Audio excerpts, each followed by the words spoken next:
ओम शांति। दिनांक 21 नवंबर 2024। बाप दादा के साकार मधुर महावाक्य। मीठे बच्चे, तुम्हें अब टीचर बन सबको मन वशीकरण मंत्र सुनाना है। यह तुम सब बच्चों की ड्यूटी है। तुम्हें अब टीचर बन सबको मन वशीकरण मंत्र सुनाना है। यह तुम बच्चों की ड्यूटी है। प्रश्न: बाबा किन बच्चों का कुछ भी स्वीकार नहीं करते? उत्तर: जिन्हें अहंकार है, मैं इतना देता हूँ, मैं इतनी मदद कर सकता हूँ। बाबा उनका कुछ भी स्वीकार नहीं करते। बाबा कहते, मेरे हाथ में चाबी है।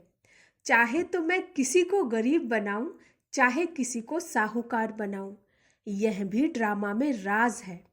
जिन्हें आज अपनी साहूकारी का घमंड है, वह कल गरीब बन जाते, और गरीब बच्चे बाप के कार्य में अपनी पाई पाई सफल कर साहूकार बन जाते हैं। ओम शांति। यह तो रूहानी बच्चे जानते हैं कि बाप आए हैं हमको नई दुनिया का वर्षा देने। यह तो बच्चों को पक्का है ना कि जितना हम बाप को याद करेंगे उतना पवित्र बनेंगे। जितना हम अच्छा टीचर बनेंगे उतना ऊंच पद पाएंगे। बाप तुम्हें टीचर के रूप में पढ़ाना सिखाते हैं, तुमको फिर औरों को सिखाना है। तुम पढ़ाने वाले टीचर जरूर बनते हो, बाकी तुम कोई का गुरु नहीं बन सकते हो। पढ़ाने वाले टीचर बन सकते हो सिर्फ। गुरु तो एक सतगुरु ही है, वह सिखलाते हैं। सर्व का सतगुरु एक ही है, वह टीचर बनाते हैं। तुम सबको टीच करके रास्ता बताते रहते हो। मन मना भव का बाप ने तुम्हारे पर यह ड्यूटी रखी है कि मुझे याद करो और फिर टीचर भी बनो। तुम कोई को बाप का परिचय देते हो तो उनका भी फर्ज है बाप को याद करना। टीचर रूप में सृष्टि चक्र की नॉलेज देनी पड़ती है। बाप को जरूर याद करना पड़े। बाप की याद से ही पाप मिट जाते हैं। बच्चे जानते हैं हम पाप आत्मा है, इसलिए बाप सबको कहते हैं अपने को आत्मा समझ बाप को याद करो तो तुम्हारे पाप मिट जाएंगे। बाप ही पतित पावन है।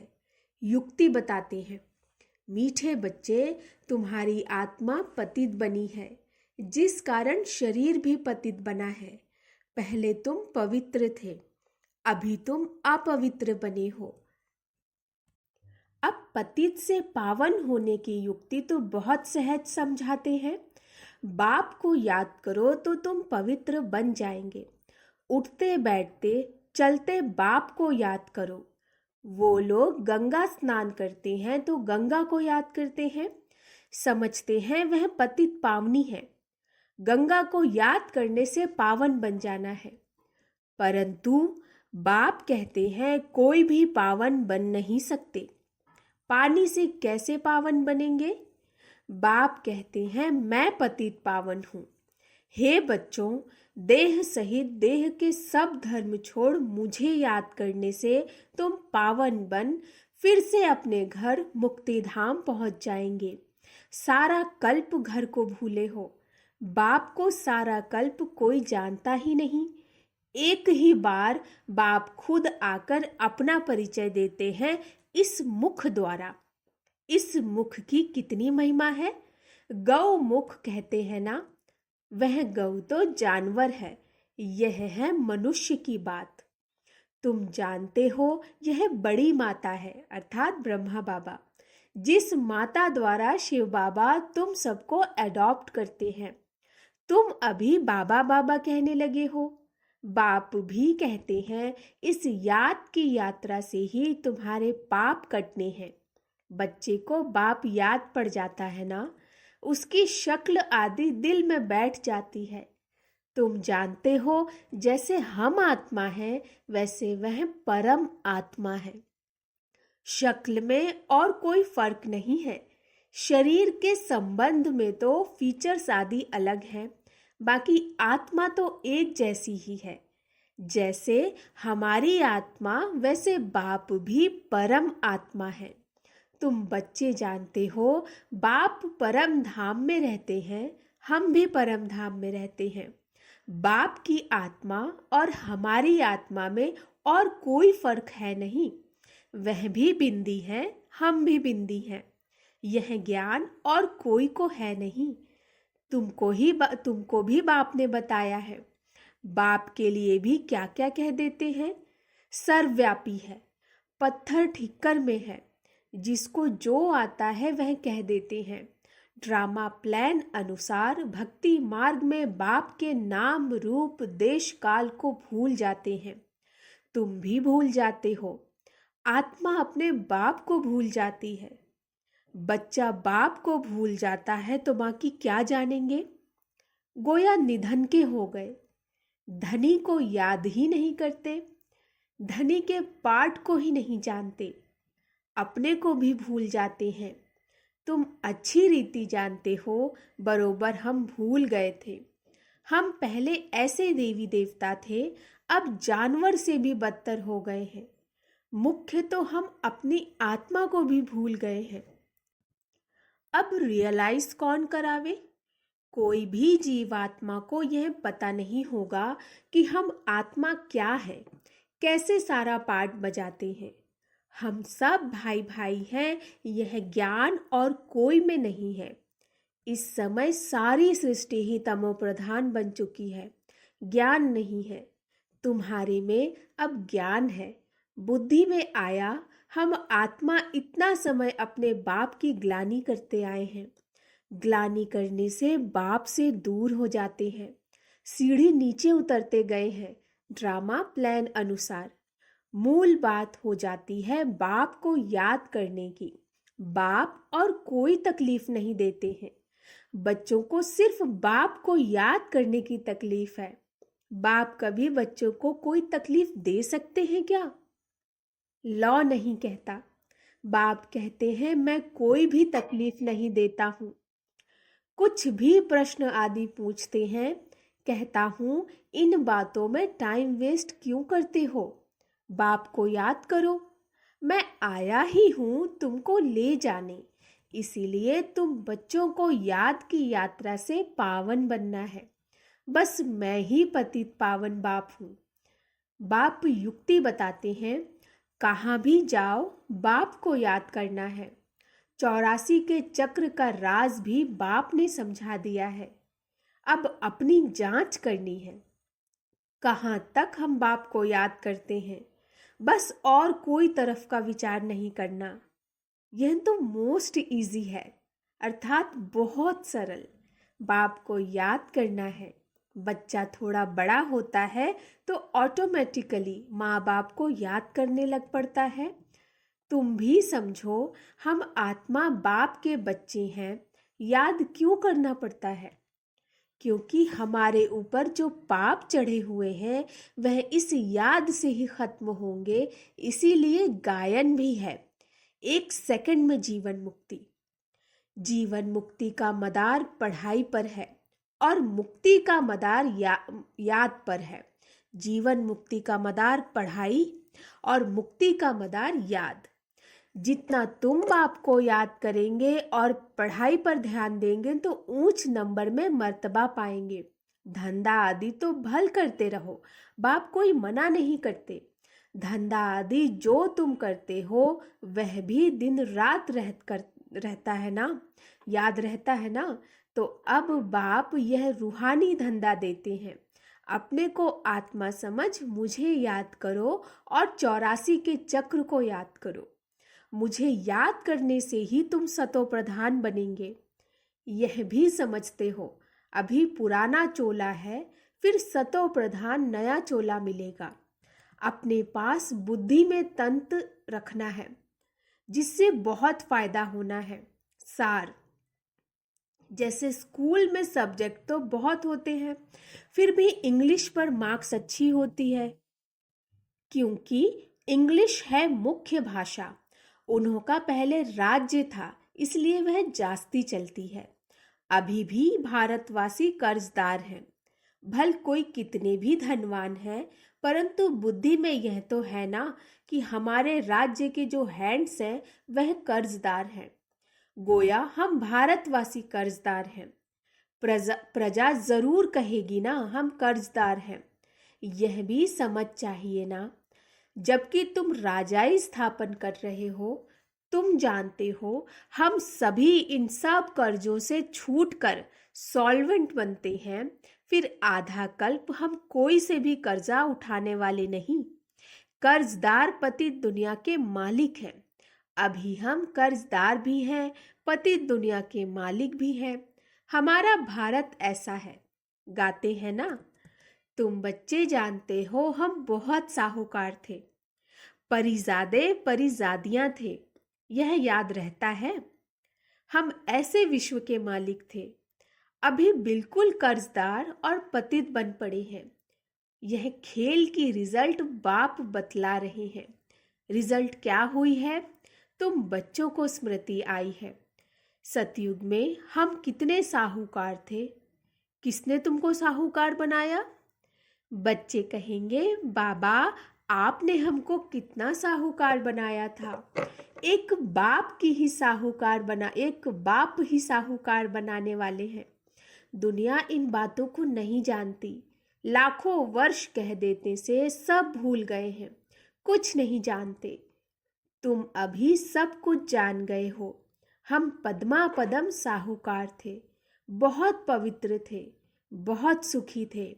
वहां झूठ पाप आदि कुछ होता नहीं। सारे विश्व पर तुम्हारी जीत थी। गायन भी है, शिव बाबा आप जो देते हो वह और कोई दे नहीं सकता। कोई की ताकत नहीं जो आधा कल्प का सुख दे सके। बाप कहते हैं, भक्ति मार्ग में भी तुमको बहुत सुख अथाह धन रहता है। कितने हीरे जवाहरात थे जो फिर पिछाड़ी वालों के हाथ में आते हैं। अभी तो वह चीज ही देखने में नहीं आती है। तुम फर्क देखते हो ना। तुम ही पूज्य देवी देवता थे, फिर तुम ही पुजारी बने हो। आपे ही पूज्य, आपे ही पुजारी। बाप कोई पुजारी नहीं बनाते हैं, परंतु पुजारी दुनिया में तो आते हैं ना। बाप तो एवर पूज्य है, वह कभी पुजारी होते नहीं। उनका धंधा है तुमको पुजारी से पूज्य बनाना। रावण का काम है तुमको पुजारी बनाना। यह दुनिया में किसको पता नहीं है, तुम भी भूल जाते हो। रोज रोज बाप समझाते रहते हैं। बाप के हाथ में है, किसको चाहे साहूकार बनाए, चाहे गरीब बनाए। बाप कहते हैं, जो साहूकार हैं उन्हों को गरीब जरूर बनना है, बनेंगे ही। उन्हों का पाठ ऐसा है, वह कभी ठहर न सके। धनवान को अहंकार भी बहुत रहता है ना, मैं फलाना हूँ, यह हमको है। घमंड तोड़ने लिए बाबा कहते हैं, यह जब आएंगे देने के लिए तो बाबा कहेंगे दरकार नहीं है, यह अपने पास रखो, जब जरूरत होगी तो फिर ले लेंगे। क्योंकि देखते हैं काम का नहीं है, अपना घमंड है। तो यह सब बाबा के हाथ में है ना, लेना व ना लेना। बाबा पैसे क्या करेंगे, दरकार नहीं। यह तो तुम बच्चों के लिए मकान बन रहे हैं। आकर के बाबा से मिलकर ही जाना है, सदैव तो रहना नहीं है। पैसे की क्या दरकार रहेगी, कोई लश्कर व तोपे आदि तो नहीं चाहिए। तुम विश्व के मालिक बनते हो, अभी युद्ध के मैदान में हो। तुम और कुछ भी नहीं करते हो सिवाय बाप को याद करने के। बाप ने फरमान किया है, मुझे याद करो तो इतनी शक्ति मिलेगी। यह तुम्हारा धर्म बहुत सुख देने वाला है।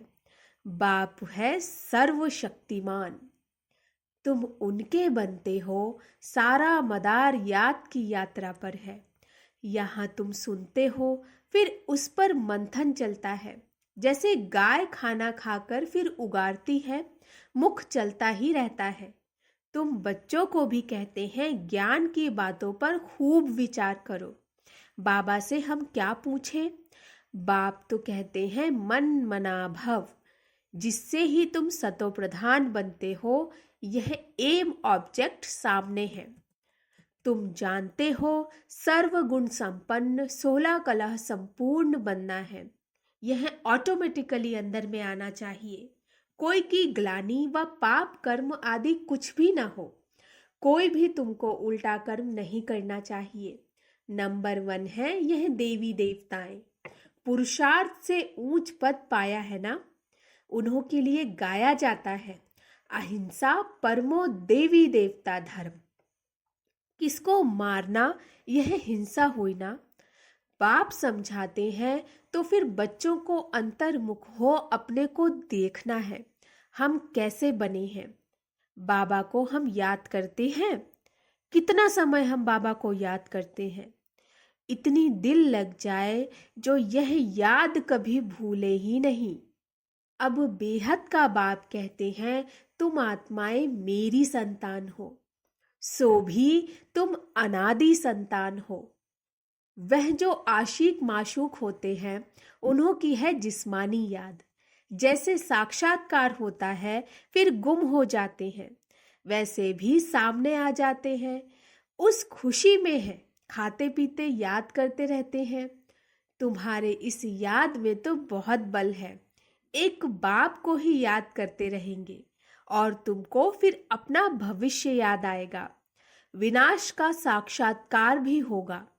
आगे चल जल्दी जल्दी विनाश का साक्षात्कार होगा। फिर तुम कह सकेंगे कि अभी विनाश होना है। बाप को याद करो। बाबा ने यह सब कुछ छोड़ दिया ना, कुछ भी पिछाड़ी में याद ना आए। अभी तो हम अपनी राजधानी में चले, नई दुनिया में जरूर जाना है। योग बल से सब पापों को भस्म करना है। इसमें ही बड़ी मेहनत करनी है। घड़ी घड़ी बाप को भूल जाते हैं क्योंकि यह बड़ी महीन चीज है। मिसाल जो देते हैं सर्प का, भ्रमरी का, वह सब इस समय के हैं। भ्रमरी कमाल करती है ना, उनसे तुम्हारी कमाल जास्ती है।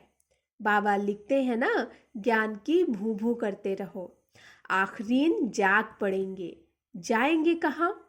तुम्हारे पास ही आते जाएंगे, ऐड होते जाएंगे, जुड़ते जाएंगे। तुम्हारा नामाचार होता जाएगा। अभी तो तुम थोड़े हो ना। अच्छा, मीठे मीठे सिकिलधे बच्चों प्रति मात पिता बाप दादा का याद प्यार और गुड मॉर्निंग। रूहानी बाप की रूहानी बच्चों को नमस्ते। हम रूहानी बच्चों की रूहानी बाप दादा को नमस्ते नमस्ते नमस्ते। गुड मॉर्निंग बाबा।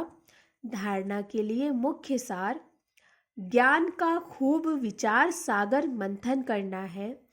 जो सुना है उसे उगारना है।